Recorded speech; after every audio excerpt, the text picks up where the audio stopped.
Ayan guys, nag-test para sa bahay kasi kailangan ko magbayad ng kuryente. Pero guys, alam niyo naman, so wala pang kapisan. At sabi ko naman sa kanila, o sige ganito na lamang. Kasi total yung piso wifi dyan, tingnan nyo kung ilan yung laman. At yun yung gamitin nyo sa pagbayad ng kuryente. Sana all. Yan guys, ang talaga yung piso wifi ah, pansamantala kahit paano ay nakaka-deform din kapag may gustong laro at kumapit ng piso wifi. At yan na ating putingnan sa loob kung ano yung makita natin na ganyan. Sabi ko, buksan niya na yan kasi yan muna yung gamitin nyo para mapagbayad ng kuryente. Ayan. Guys, tinan niyo naman kahit paano, di ba? O kahit paano may piso-piso, kapag inipon naman yan, baka madami din siguro yan.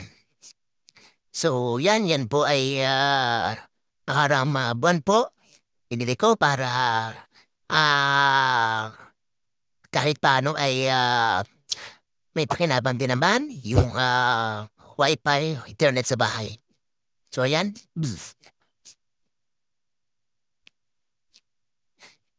Yan yung mga naipon sa loob ng isang buwan.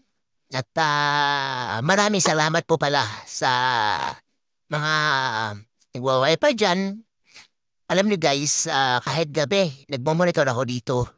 Kahit 1:00, 2:00, may nakaupo pa sa harap para maglaro ng peace wifi dyan. So thank you very much. At abangan nyo guys sa August. Meron akong pasurprise niya sa inyo. At para lang ho yun para sa mga naglalaro dyan sa Piso Wi-Fi. Maraming salamat. At yan po yung bibilangin at ipapayad sa kuryente. Kasi syempre mahirap maputulan. Alam naman guys, kami mga IFW ay ang sahod ay 20 katapusan. So, tama lang din naman yung aming sahod para sa pamilya at mga pagkain sa parang araw-araw.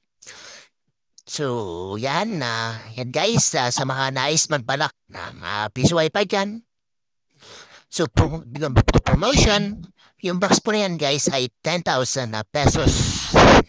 At meron ka na sariling Piso Wi-Fi, kukonek mo lang po yan sa iyong internet.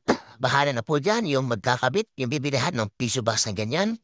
Siya na pong bahala. Yun, meron pa pala yun, susulok. At siguro, kasi na rin ito guys kapag nabilang isang bayad na rito sa kuryente. Kasi yung kuryente natin guys, madyan malaki. Diba? Wala naman problema yan. Basta't yung, syempre, taginit yung panahon. Basta't okay dyan sila sa alright. So yun muli po. At ngayon po lang ako nakapag-upload ng aking na video. Kasi lagi po busy sa work. So maraming salamat po dyan sa mga subscriber ko at mga silent viewers. Guys, thank you so much. At ako po ay nagpapasalamat talaga sa mga nanonood. At patuloy na nag-play ng aking video, guys. Marami pong salamat. Kung sino man po kayo, thank you so much. At mag-comment na po kayo at babalik po ako sa inyo. So, syempre guys, first time, first share.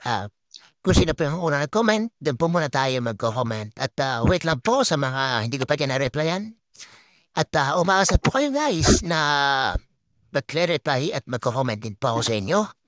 Papanoorin nyo po yung video ng Bumbo, guys. So once again guys, yan po maraming salamat. At kung mapapasin ng iba, sabi, nasa na tayo yung drone at bakit hindi daw ako nagpapalipan ng drone? Guys, alam niyo naman po yung sitwasyon dito sa Lebanon. So, ang drone po ay may GPS. So, alerto po lahat dito kasi hindi na yung kabilang kapitbahay namin may mga babae na hindi po kakanawan. Pero okay naman dito sa lugar namin at doon lang po yun sa bundok. So, kaya kung mapapansin ninyo, hindi ako muna magpapalipad ng drone kasi for the safety reasons and syempre para din sa sarili ko. Kasi kung nais mabanabati niyo po yung kasama ko dati dito ay nahuli ng lesbo. Nagpalipad po siya ng drone. So, at sa ganung paraan po ay naging hindi po muna ako mapapalipad kasi para po din sa safety. At hindi po makumpiska yung aking drone, guys. Naku, ang mahal pa naman po ng drone. So muli, marami po salamat. Marami po salamat sa inyo lahat. At magandang araw po sa mga kababayan natin sa OFW at sa mga kababayan natin dyan sa Pinas. So once again, thank you so much and mabuhay po tayo palagi. Ingat po guys and bye-bye. Salamat po.